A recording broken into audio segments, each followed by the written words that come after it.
With the United Kingdom leaving the European Union, it's natural to wonder what this means for the EU going forward. And there's really two different ways to think about it. One, if you want to be optimistic about the European project, is that the EU could actually be stronger without the UK in it. To understand how, it helps to look at the history of the EU. And the idea is to take this continent that, is the cradle of a wonderful civilization, but has also been the scene of some incredibly destructive wars, some horrific political crimes, and make sure that kind of thing can never happen again. And the idea was that if they unified the steel and coal industries across national boundaries, they wouldn't be able to fight wars with one another. But the UK was never completely on board. They weren't one of the 6 original countries to join up.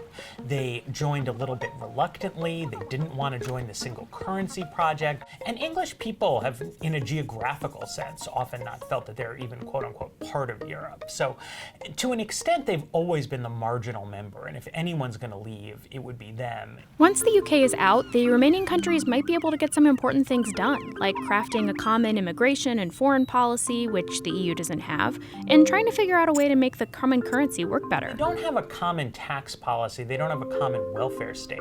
It may be easier for the countries that remain to build sort of stronger institutions, and you may ultimately see a sort of a stronger, even though it's a smaller Europe. That's the optimistic view. Another view could be that we're looking at sort of the beginning of the unraveling of the whole thing. You start pulling a thread on the sweater and it's all going to collapse. You see polls from France and even Germany, the countries at the very heart of Europe, showing that it's become unpopular. They don't feel ownership over European politics. It's a bunch of guys sitting around in a Belgian city negotiating deals in a language they don't speak. They don't have a spirit of European patriotism and a real, like a deep, emotional European identity. So the EU has a lot of the attributes of a nation state. It has a flag, they have a national anthem, but it doesn't have any words. If you fielded a single EU soccer team, it would win the World Cup every time, but nobody would cheer for it.